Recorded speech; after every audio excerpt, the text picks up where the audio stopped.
Pessoal, a gente está na aula de discussão. Para os mais desavisados, a gente está aqui, dia 2/8. Semana que vem teremos a prova.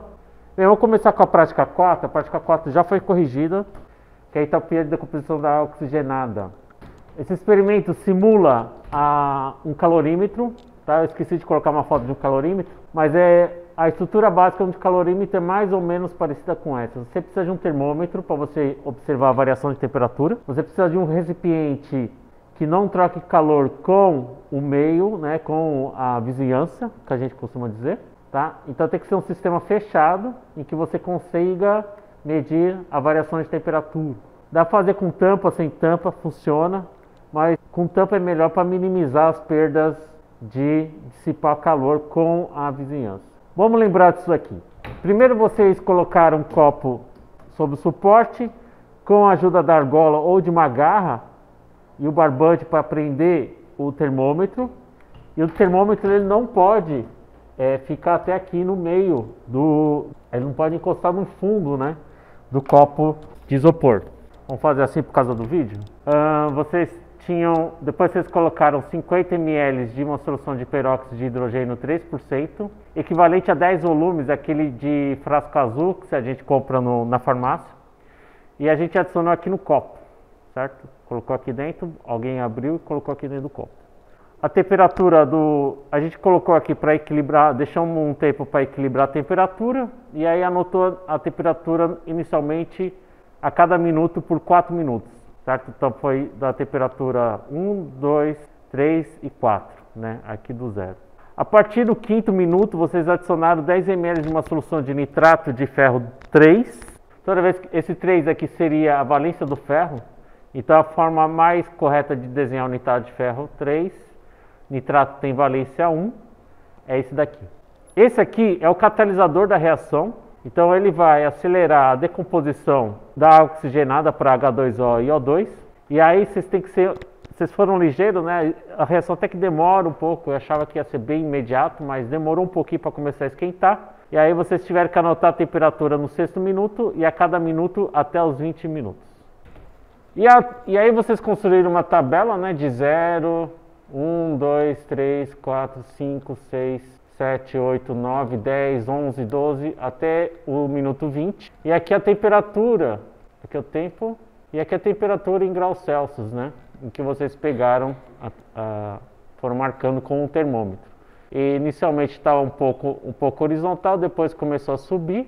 E aí vocês começaram a ter um leve decréscimo, né? À medida com a perda de calor com a vizinhança, vai perdendo até chegar aos 20 minutos. Tá? Vocês coletaram esses pontos. Eu sugeri no próprio colóquio que vocês fizessem essa aproximação aqui, né? Traçar duas tangentes aqui e cruzando uma linha horizontal entre as duas, né? Então vocês tinham que traçar uma horizontal, bem horizontal. E aí essa seria a variação de temperatura que vocês usariam para fazer os cálculos. O que pode ser exigido na prova? Talvez esse tratamento matemático pode ser exigido para um outro experimento parecido, uma simulação de experimento que pode ser exigido na prova, tá? Ou a aplicação dos cálculos envolvidos nessa prática. Então, a informação, a colinha já estava no próprio roteiro, era para vocês usarem essa equação aqui, ó, tá? O calor gerado pela reação, parte vai esquentar a solução, parte vai esquentar o copo, certo? Então por isso que a gente tem dois valores de Q. Então a energia total liberada da reação, parte vai ser usada para esquentar a solução, o líquido, parte vai ser usada para esquentar o calorímetro, e se a gente fosse muito rigoroso, parte seria usado para esquentar o quê? O termômetro, tá? Só que a gente não considera a troca de calor com o termômetro. Então a gente acaba só usando a solução e o calorímetro. As duas fórmulas da solução, como é uma solução aquosa, a gente vai usar o calor específico da solução, praticamente o da água, porque a grande parte daquela solução é água. A gente tem água oxigenada, nitrato de ferro, mas esse calor específico aqui é o calor específico da água em joules, né? Então a gente acaba fazendo essa aproximação aqui. Uma coisa que também pode ser questionada, quais foram as aproximações? Então, Q igual a MC delta T a gente usa para a solução. O calorímetro tem a constante calorimétrica do copo, né? Uma massa constante, 5 joules por grau Celsius, então a gente substitui aqui o 5. A maioria de vocês chegou num valor bem interessante, bem próximo dos 94,6 kJ. Então aqui nos cálculos realizados era razoavelmente simples, né? Era só a aplicação das fórmulas, MC ΔT, e aqui o Q igual a Czão ΔT. Então esse ΔT é o ΔT do gráfico. A massa, alguns grupos erraram, tá? Então a massa, qual que era a massa que tinha que ser utilizada aqui? São os 50 ml da solução de água oxigenada, 3%. A gente tem pouca água oxigenada, então praticamente 50 ml a gente pode considerar como água. Mais os 10 ml do nitrato de ferro 3. Somando isso, essas duas soluções, a gente tem 60 ml de solução. Fazendo uma aproximação, que a densidade dessa solução é em torno de 1, que eu não lembro se estava lá no slide anterior, mas acho que era para considerar também a densidade como 1, para vocês conseguirem calcular aqui o caso da transformar a massa. Você tem, então vai ter em torno de 60 gramas de massa aqui para ser colocado nesse termo aqui. Então o Q total vai ser a soma desses dois Qs. O C é 4,18 vezes 10, 4,18 joules, graus Celsius a menos 1, e aqui é 5. E o ΔT deu, na maioria do pessoal, deu em torno de 16, etc. Tá? Lembrando que esse valor é em kJ, vocês vão ter um valor relativamente alto, em torno de 3 mil kJ. E depois a gente tinha que fazer um cálculo para mol, tá? Para um mol por litro. Esse valor de Q total aqui que vocês calcularam é para 50 ml de solução de água oxigenada 3%. Então a gente precisa saber para quanto que é por mol, que é o valor teórico que eu preciso comparar. Não posso pegar esse valor direto e comparar já com os 94. Tá? Eu preciso comparar, converter esse Q total para mol. Tá? E aí tinha o cálculo rápido, né? 50 ml de água oxigenada, considerando a densidade em torno de 1, a gente vai ter então em torno de 50 gramas de solução de H2O3, 3%. O que é 3%? Significa que a cada 100 gramas dessa solução, eu tenho 3 gramas de água oxigenada. Então se eu usei 50, eu usei 1,5 gramas de água oxigenada nessa solução. É a quantidade de água oxigenada que eu tinha. Fazendo a relação então para mol, certo? Eu sei que 1 mol pesa em torno de 36, 38 gramas, 1,5 pesava X, você achava esse valor e aí fazia a outra regra de 3, ou se não fazer uma análise dimensional para você calcular o valor por mol da entalpia de decomposição, tá? Cálculos podem ser exigidos sim na prova de laboratório, tá pessoal? Então como que se chega a tal grupo, eu posso simular, tal grupo teve tal valor, queria saber se esse valor está próximo do valor teórico, tá? Esse tipo de coisa. E comparar não é simplesmente falar que se foi bom ou se foi ruim, tá? Sempre tentar criar alguma hipótese de fontes de erro. Por que o experimento não deu tão certo ou não deu tão errado assim, tá?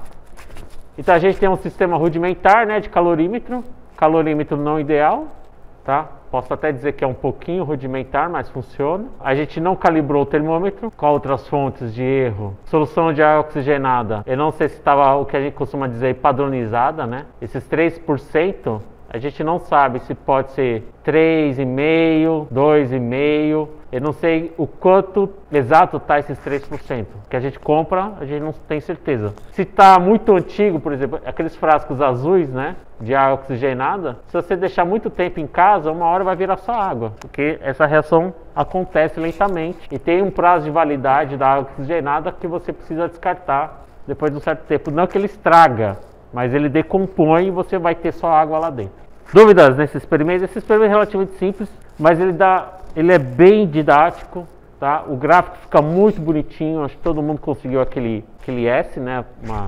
Uma variação alta de temperatura, isso que era mais importante. Verificar que é uma reação exotérmica, né?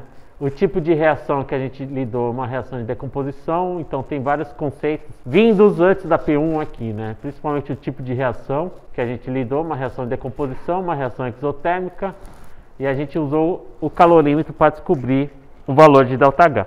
Tudo bem?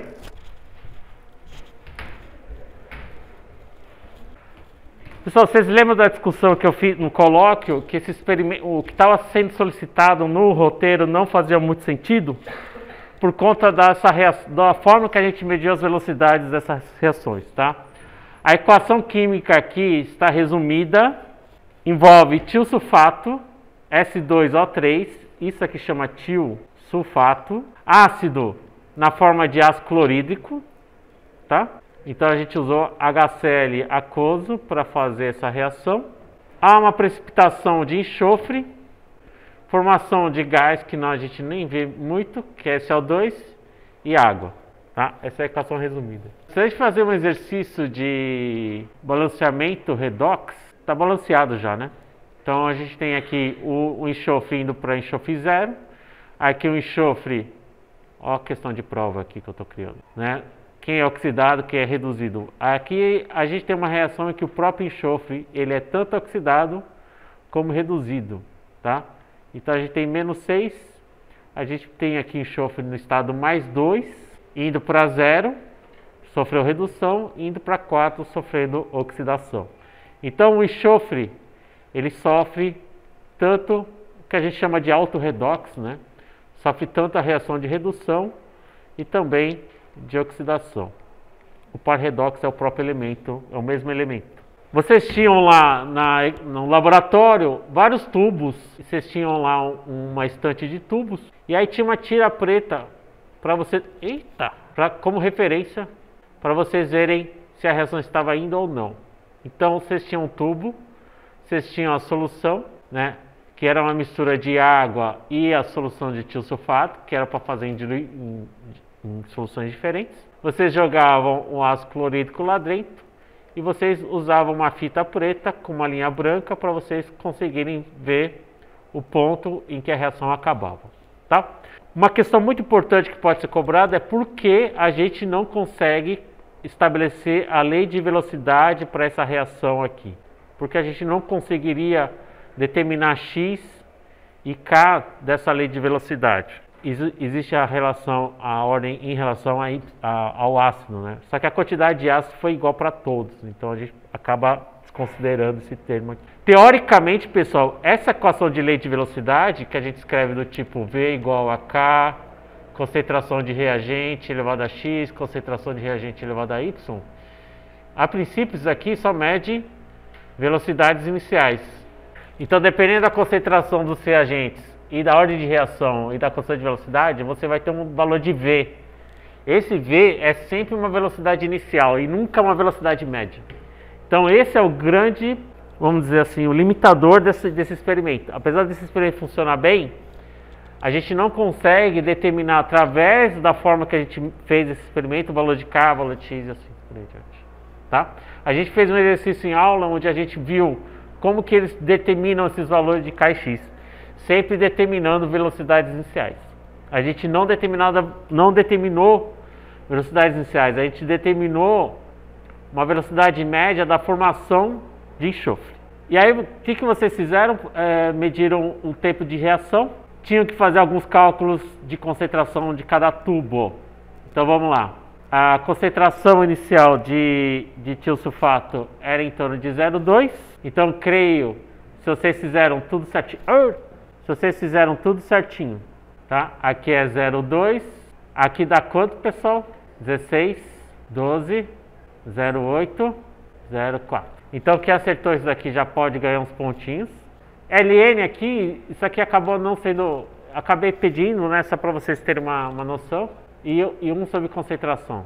Tá? Na verdade eu pedi para tirar isso e fazer 1 sobre T. Cada grupo teve o seu tempo de reação medido, foi bem parecido um do outro, e curiosamente, qual que é a aproximação que a gente fez aqui? É esse 1 sobre T aqui. Para dar certo o experimento, a gente teve que fazer essa aproximação aqui de 1 sobre T. O 1 sobre T é uma medida indireta de velocidade, alguma coisa por segundo. Então é quase que uma medida de velocidade. Então essa foi a aproximação que a gente fez. Lembrando que velocidade em relação ao tiosulfato, se obedecer uma lei de velocidade desse tipo, a gente tem que fazer um gráfico relacionando a velocidade e alguma coisa relacionado à concentração desse trem aqui, essa coluna aqui. Se x for em torno de 1, a relação vai ser linear. Agora, se x for maior que 1, por exemplo, for x2, aí o gráfico já não vai ser mais linear, certo? Vai ser um outro tipo de gráfico, vai ter uma curva. Então, por isso que eu pedi para vocês fazerem dois gráficos, um sobre t por concentração e um sobre t ln da concentração, é isso, né? Por quê? Para a gente verificar se o x, a ordem de reação em relação ao tiosulfato for maior que 1, o gráfico do ln, né, fazendo um ln aqui, ele vai dar uma relação linear, né? Então, se o x for a ordem de reação for diferente de 1, essa relação, esse gráfico aqui vai ser próximo do linear. Posso estar falando besteira, mas é isso aí. Então, para facilitar esse experimento, provavelmente eu vou dar A para todo mundo vai tirar A nesse experimento, porque eu já orientei bastante como que vocês tinham que fazer aqui. Vocês tinham que fazer um gráfico de 1 sobre T por concentração de tiosulfato, tá? Vocês fizeram isso? Deu uma reta? Ótimo. Você está comemorando que acertou? Você estava assim? Tá, então para cada concentração, a gente tem uma relação de 1 sobre T. Concentração baixa, T alto, né? Então, à medida que a concentração vai aumentando, o tempo vai diminuindo, então você vai tendo um dado mais alto. Esse gráfico é o principal, pessoal, tá? Esse gráfico aqui era o que a gente tinha que ter obtido e creio que muita gente teve sucesso nessa parte. Isso aqui eu não vou cobrar, certo? Então, quem escreveu pode ter escrito alguma coisa, eu vou considerar. Fala, Salvador. Tiosulfato. O ln? Isso, era para ser linear aqui. Ah, não. Aí é que o sódio não participa da reação. Então a concentração de Na2 S2O3, tanto faz. Eu entendi a pergunta agora. A concentração de tiosulfato de sódio, certo? Aqui, então você fazer a... Porque esse sal não está na forma associada, ele está na forma de Na+, e está errado isso aqui, viu, pessoal? É Na2 S2O3, certo? Mas como o Na não participa da reação, a gente tem o S2O3 2-, que em termos numéricos é a mesma concentração, tá? Tanto faz vocês terem colocado o sódio aqui, agora entendi. Tá aqui, ou concentração desse trem aqui. O gráfico do ln eu vou dar uma olhada também, para ver se todo mundo fez bonitinho, certo? E esse daqui eu vou desconsiderar porque não faz sentido. Os coordenadores tentaram com que vocês fizessem do zero, mas eu estou tentando convencer eles lá que eu acho que não é o jeito. Eu não sou físico-químico, mas eu tô achando que tem erro aqui, tá? O gráfico original, se não me engano, é concentração por tempo, certo? Isso serve se você está monitorando segundo a segundo a mesma reação. Então, se você tem a concentração do reagente relativamente alta, você pode ficar monitorando, mas você tem que ter um equipamento específico para ficar monitorando a concentração em função do tempo. Você faz uma concentração, você faz na outra, você faz na outra e você faz para outra, certo? Seria aquelas curvas que a gente viu na aula teórica. Só que vocês não têm como fazer esses dados aí, tá? Vocês têm valores de concentração e o tempo que demorou para formar. Concentração alta, você tem um tempo curto. Concentração baixa, você vai ter algo parecido com isso aqui. Só que esses pontos não formam uma curva, pessoal. São dados de velocidade médias que eles não têm nenhuma relação entre eles. Eles têm uma relação de que concentração alta, você tem um tempo mais baixo. Concentração mais baixa, você tem um tempo maior. Só isso. Mas não dá para fazer uma reta, não dá para construir um gráfico. Porque são experimentos diferentes, entenderam? A última prática, essa sim tem bastante coisa, pessoal. E pode colocar já o conceito no final do relatório 5, pessoal, por favor. Pessoal, essa prática 6 eu considero a mais difícil, porque envolve um tópico novo que a gente não... Vocês tiveram aula com o Sorriso, né? Quarta passada. Bem, esses foram as soluções utilizadas. Pessoal, solução amoniacal comercial, o que seria isso, né? Isso vende na farmácia também. O pessoal usa, até não sei para que serve muito a solução amoniacal, né? Mas tem amônia no Ajax, né? Alguns produtos de limpeza possuem isso. Eles têm um pouco de amônia dissolvida em água. A amônia dissolvida em água, ele entra em um equilíbrio, uma reação onde isso aqui atua como base. Aí eu tenho que falar um pouco de teoria ácido-base, tá? E esse atua como ácido. Então você reage amônia, que é básico, ele reage para formar o íon amônio, e essa água perde o hidrogênio ácido para formar o hidróxido. Tá?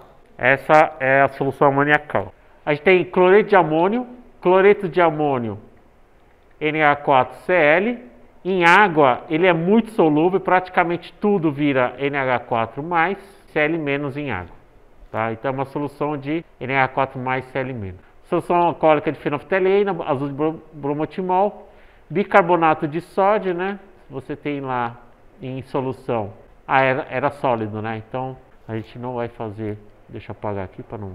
Quando a gente não está em solução, a gente só escreve a forma iônica dele aqui. Vinagre comercial é fonte de ácido acético.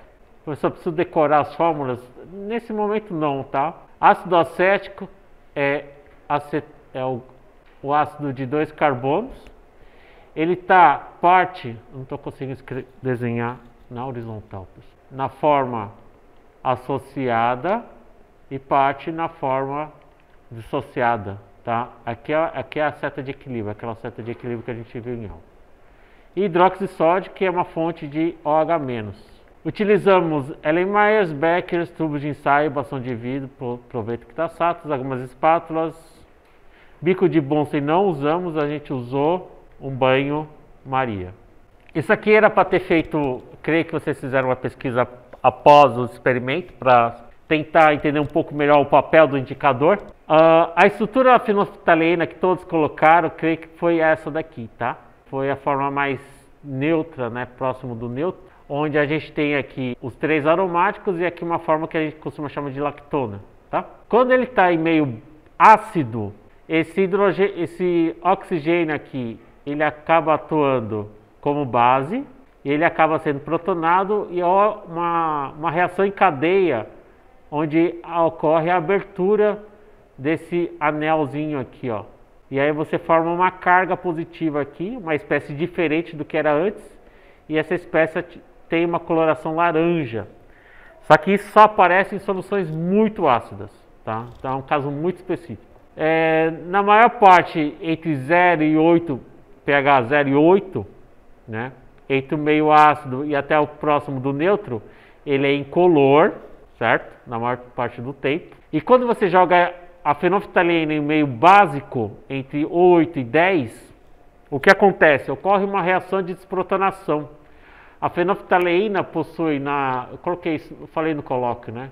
Esses hidrogênios ligados ao oxigênio é uma ligação covalente polar, né? Bastante polarizada, e esse hidrogênio é um hidrogênio que a gente costuma chamar de hidrogênio ácido. Tá? Esse OH pode ser de álcool, pode ser de ácido, pode ser de fenol, que é o caso aqui do caso da fenolftaleína. Esse hidrogênio é relativamente ácido, tá? Então um OH- do meio pode abstrair esse hidrogênio. Reação ácido gosta de base, base gosta de ácido. Então esse OH-, essa carguinha negativa, vai pegar o H+, e aí ocorre uma transferência de elétron. Esse par de elétrons aqui que forma essa ligação vai para o oxigênio. Eu estou falando igual uma aula de química orgânica, tá? Química orgânica a gente fala bem assim. Então a carga que estava aqui vai se ligar, vai ser usada para se ligar com H para formar água, que está aqui. E esse par de elétrons aqui vai ser rompido, essa ligação vai ser rompida, o par de elétrons dessa ligação vai ficar no átomo mais eletronegativo. Quem é mais eletronegativo, o oxigênio ou o hidrogênio?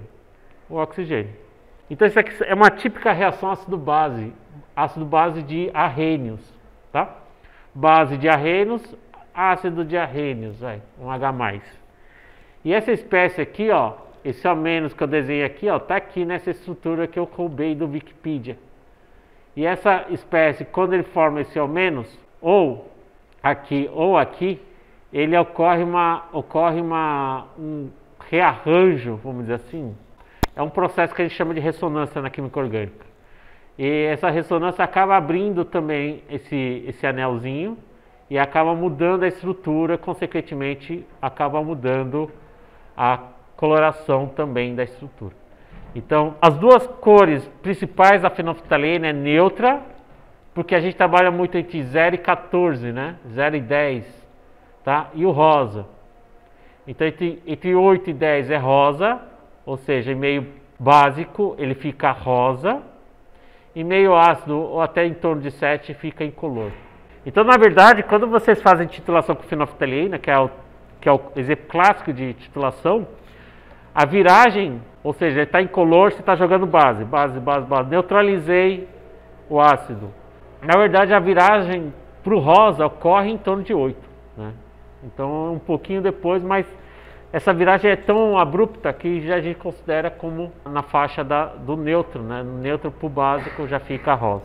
É uma coisa muito específica, eu sei que poucos de vocês usarão isso. Sistema de tratamento de água ainda usa esse tipo de química de colorimetria para detectar pH, uma forma mais analógica possível ainda, né? Existem pHmetros que medem o pH da solução rapidamente, e aqui eles usam ainda para você descobrir a concentração, né, o pH de soluções de uma maneira mais clássica. Vamos lembrar aqui que a gente fez aqui, vocês pegaram 200 ml de água em um Erlen de 250, eu preciso desenhar de assim para ver se dá mais certo. Tá, vocês têm um Erlen de 250 ml, vocês jogaram 200 ml de água. Vocês jogaram depois 3 gotas de solução amoniacal. Eu estava reclamando que estava muito pouco, mas era assim mesmo. E 2, 3 gotas de fenolftaleína. Mistura com bastão de vidro e observar. Qual a coloração obtida? Se vocês lembrarem, depois de adicionar tudo isso, fica um rosa bem claro. Então vocês tinham que ter escrito lá no relatório, formar uma solução rosa claro. O pessoal está escrevendo agora, né? Para tirar, certo? Esse rosa claro se deve a esse equilíbrio químico da solução amoniacal. A solução amoniacal, ele abstrai hidrogênios da água, tornando a solução levemente básica por conta da formação desses OH- aqui. Isso vai fazer com que o pH do meio suba. Isso é indicativo da presença de fenolftaleína pela coloração rosa, tá? Então, fica rosa claro porque o meio está básico, meio levemente básico. Eu vou escrever levemente porque eu não tenho certeza, mas provavelmente é levemente básico, porque a gente colocou bem pouco da solução amoniacal. Quem faz ficar básico é a solução amoniacal. Por quê? Por causa dessa reação aqui. E quem faz ficar rosa? A fenolftaleína. Por que a fenolftaleína fica rosa? A gente precisa de bem pouquinho para ter essa coloração rosa aqui.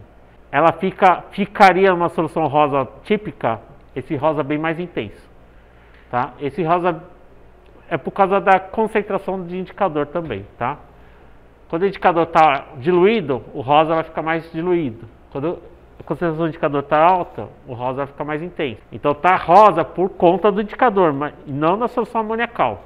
A solução amoniacal deixa o meio básico e quem faz ficar a solução rosa é o indicador. Depois vocês jogaram uma espátula não muito cheia de cloreto de amônio. Então a reação que eu tinha escrito agora há pouco era essa. Eu tinha no meio uma solução amoniacal em água, certo? Isso está bem diluidinho. Eu tenho muita água, certo? Eu tenho um pouquinho disso daqui formado e está rosa. E aí quando você joga essa espátula de cloreto de amônio é uma solução de NH4+ e Cl-. O que aconteceu? O que vocês escreveram aí? Ficou incolor, tá? Qual que é o motivo disso, pessoal? O que vocês escreveram aí? Justifica essa resposta. Por que ficou incolor? Por causa da diminuição de OH-. Por que o OH- diminuiu? Isso, é o que a gente chama de efeito do íon comum. A resposta está aqui, ó. Tá? Eu joguei, é como se nesse experimento eu jogasse mais NH4+, na forma de cloreto de amônio. O que aconteceu? Aumentou a quantidade de cloreto de amônio. Aumentar a quantidade de cloreto de amônio força você a deslocar o equilíbrio na direção contrária. Se você aumentar a concentração de amônio, o equilíbrio vai ser deslocado para a esquerda. Eu vou consumir hidróxido, para formar mais amônia e água. Por que o equilíbrio deslocou para a esquerda? Por causa da constante de equilíbrio. Essa constante não muda, tá? Só muda em função da temperatura e pressão, basicamente, né? Então, se a constante dessa reação é dada por concentração dos produtos dividido pela concentração dos reagentes, o aumento da concentração desse trem aqui, o que vai fazer? Para que isso daqui, como isso é constante, você vai ter que, se você aumentar esse valor aqui, o que vai ter que acontecer? Eu vou ter que aumentar esse valor aqui para que essa razão continue com o mesmo valor, certo? Então, eu preciso aumentar a concentração disso para que a constante de equilíbrio se mantenha. Eu tenho uma ilustração, eu vou pular toda essa parte teórica aqui, pessoal, que eu vou falar depois, tá? Então é isso mais ou menos que acontece. Vamos supor que você tem um sistema em equilíbrio e você aumenta a concentração de um lado. A tendência é restabelecer o equilíbrio, né, formando mais, aumentando um pouco mais o nível do lado que você não adicionou o reagente, por exemplo, tá? Então foi isso mais ou menos que aconteceu. Óbvio que esse equilíbrio é um equilíbrio 50%, mas o equilíbrio pode ser de qualquer valor, certo? Então a resposta está no próprio título, efeito do íon comum. Então o jeito mais correto de explicar isso. A adição de cloreto de amônio faz com que haja o aumento da concentração de íon amônio. Isso vai afetar o equilíbrio, certo? O equilíbrio vai ser deslocado na formação de mais amônia. Consequentemente, isso vai ocasionar uma diminuição da concentração de OH-. Diminuir a concentração de OH-, o que vai acontecer? Vou variar o pH. O pH vai diminuir, vai tender a ficar neutro. E neutro, o que é neutro? Incolor. Como o seu grupo poderia fazer com que a cor da solução anterior retornasse? Você pode jogar mais solução amoniacal, porque esse equilíbrio, na verdade, está bem, tem mais isso aqui do que isso aqui, né? Ou você jogar a base mesmo, você aumentar a concentração desses dois aqui, né? Principalmente de amônia. Então, se você adicionar mais amônia lá dentro, você vai deslocar o equilíbrio mais para cá, e aí você vai aumentar a concentração de OH-, vai aumentar o pH e vai ficar rosa de novo, tá? Ou você encontrar alguma maneira de diminuir a concentração desse trem aqui, tirar NH4+, mas não tem como. O bicarbonato, olhando para o equilíbrio, pela equação, a resposta mais correta seria aumentar isso aqui, né? Eu vou aceitar como resposta adicionar mais base, certo? E o bicarbonato também é básico, tá? Adicionar mais solução amoníaca está certo. Tem um pouquinho disso aqui, pode acontecer se você jogar bicarbonato em água, você vai aumentar um pouco a concentração de OH-. Então pode ser que favoreça o aumento do pH. Vou considerar um certo. Mas o ideal é não jogar uma coisa fora que não pertence à reação, tá? Mas tudo bem, porque eu testei lá e não deu certo não. A tarefa 2 é o efeito de concentração também. Tá? Ela vai pesquisar um pouco sobre o azul de bromotimol. Você vê que esse revelador já tem um range de cores um pouquinho melhor que a fenolftaleína. Fenolftaleína ou é só roxo ou é só incolor. Aqui, dependendo do valor de pH, ele é um pouco mais preciso. Então ele já começa a pegar valores de pH depois da vírgula, né? Então ele é bem interessante esse revelador. Tá? Aqui está mostrando o equilíbrio em pH, o pKs dele, né, de 7. O que é pK? pK não tem a ver com pH.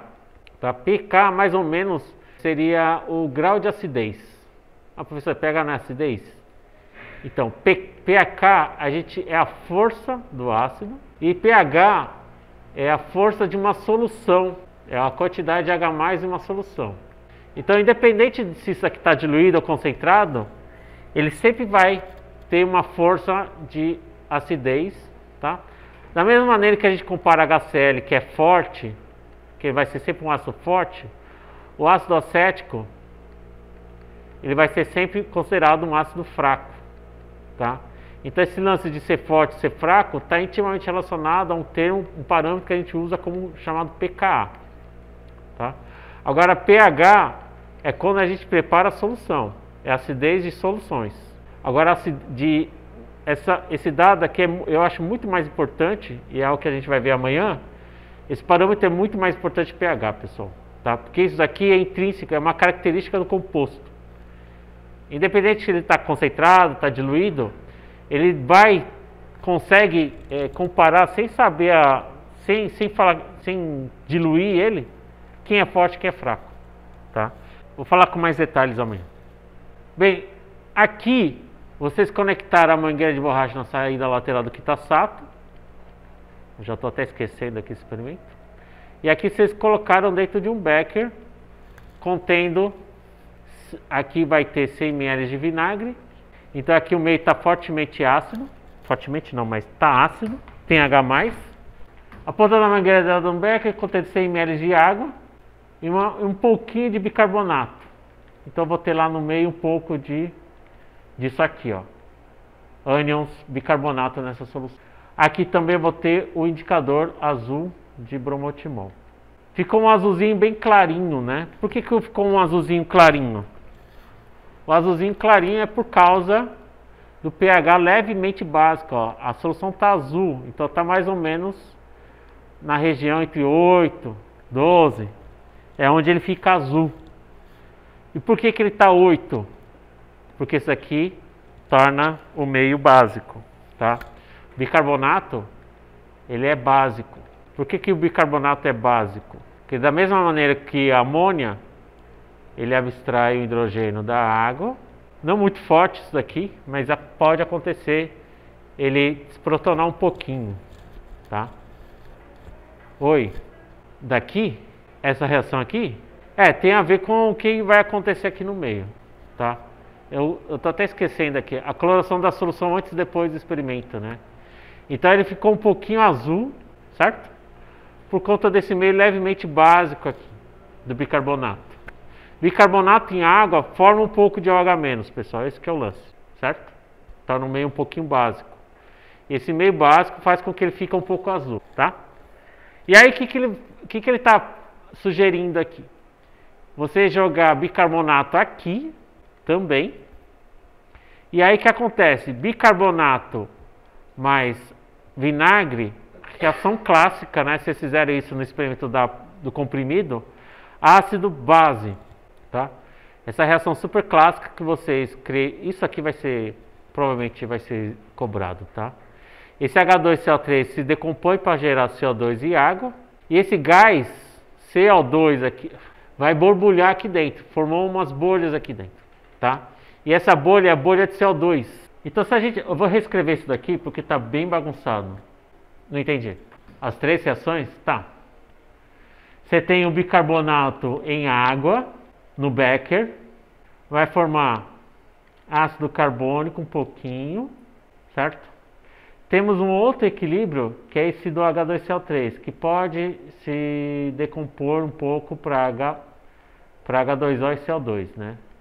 Tá? O que aconteceu aqui? Isso aqui estava no becker, o azul era por conta desse OH- aqui. Tudo bem? E aí o que aconteceu? Vou jogar CO2. Jogando o CO2 lá no meio, o CO2 nesse meio, vou formar muito mais. Quando eu borbulho em água, você está aumentando a concentração desse trem aqui, ó, certo? Isso vai fazer com que aumenta esse aqui. Aumentando H2CO3, você vai deslocar o equilíbrio mais para a esquerda, e aí você vai diminuir, você vai consumir o OH- lá no meio. Por isso que ele começou a ficar do azul, ficou um pouco para o verde, e se você jogasse mais, ia um pouco para o amarelo, tá? O azul é básico, o verde e o amarelo já vai para o neutro. Tá? O que está acontecendo? O pH está diminuindo. Por que o pH está diminuindo? Porque eu estou consumindo OH- lá no meio, certo?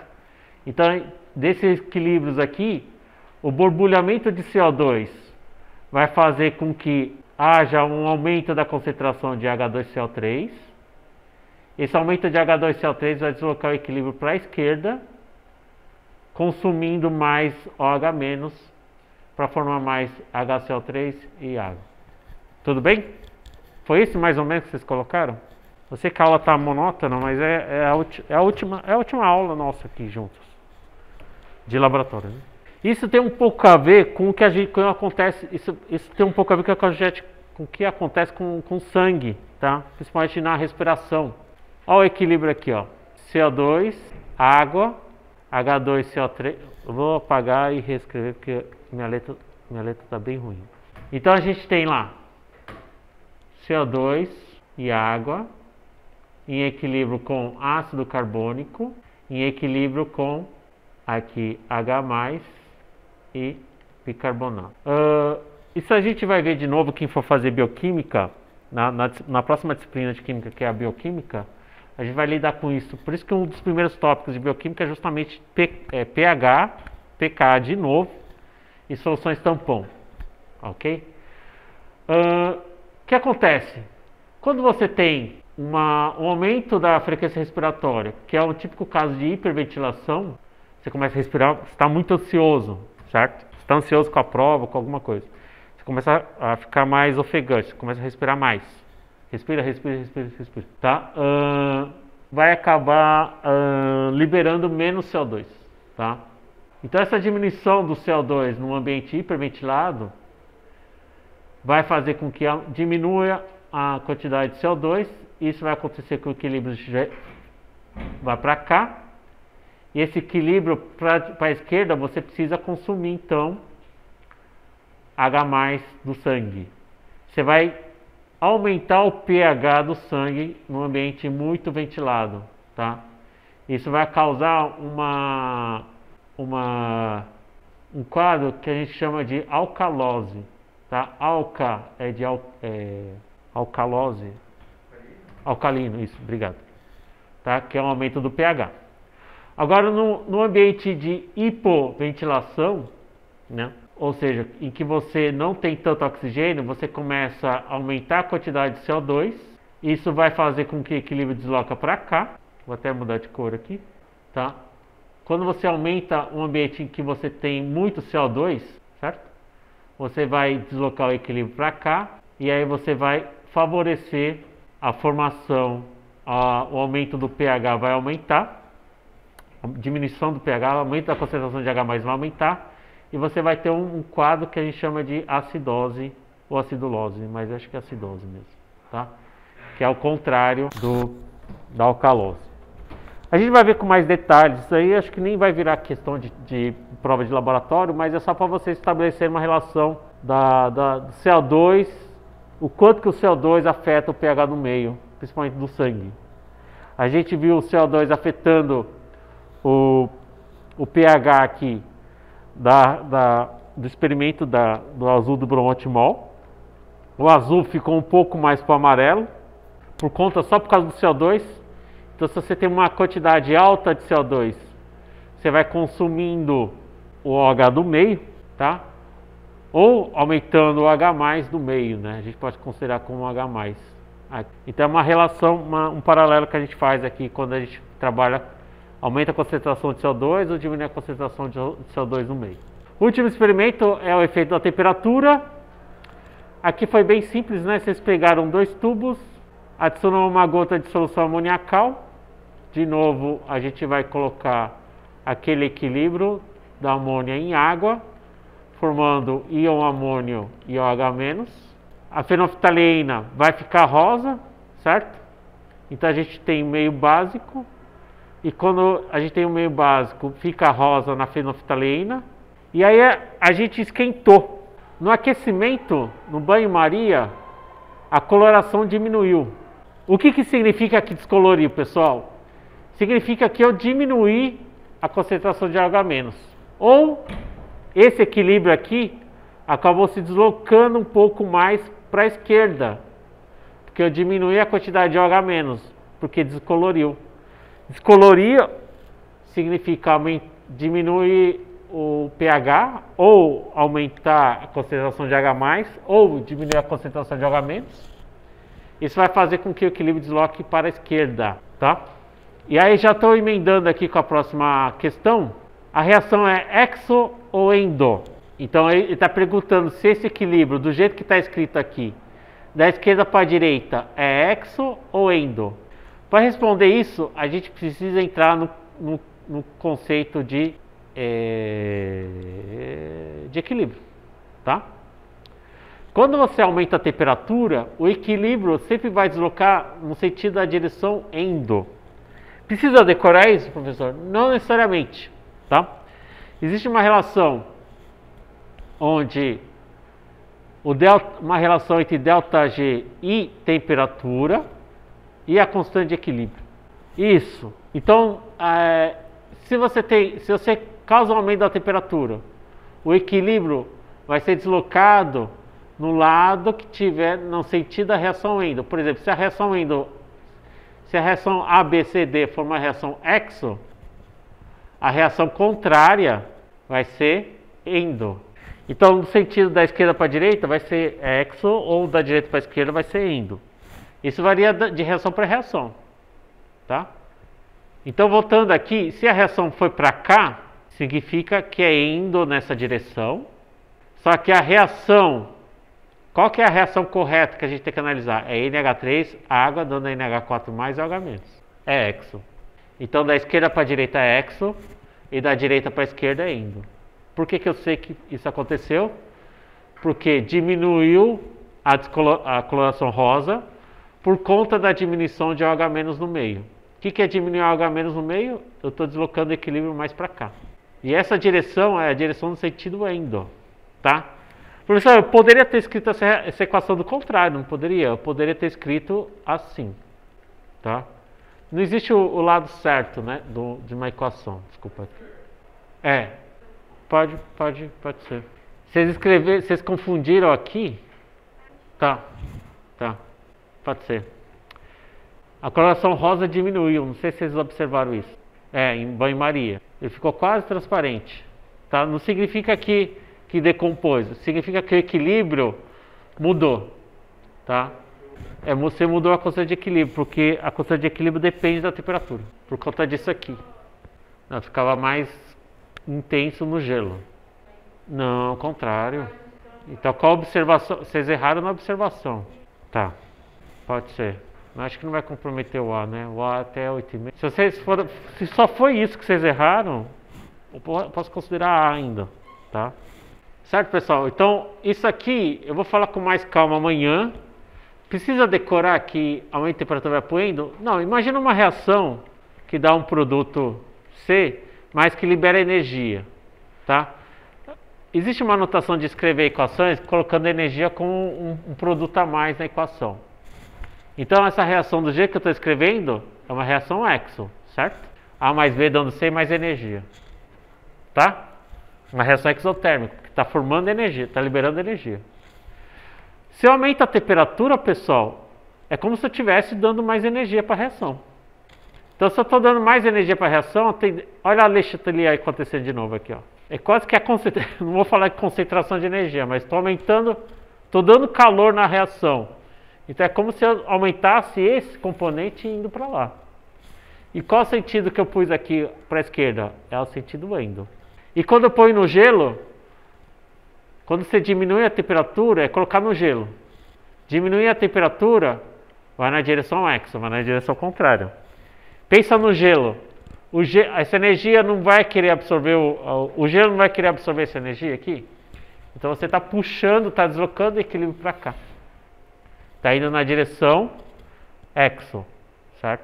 Que é a direção para cá. Então a dica é, pense a energia como se fosse um componente da reação, tá? Aumento de temperatura, você vai fornecer mais energia, desloca para cá. Eu estou colocando um ambiente mais frio, eu estou sugando essa energia, equilíbrio para cá. Quando que eu sei? Então, o lance do experimento é que eu não sei se a energia estava desse lado ou desse lado, né? Não sabia qual que era a direção exo ou endo. Então, a partir da observação experimental, a gente conseguiu deduzir se a reação era para esse caminho ou não, tá? Era exo ou endo. Certo, pessoal? Vamos embora, porque está ficando tarde, tá? O resto eu vou comentar tudo amanhã. Só vamos colocar, então, na planilha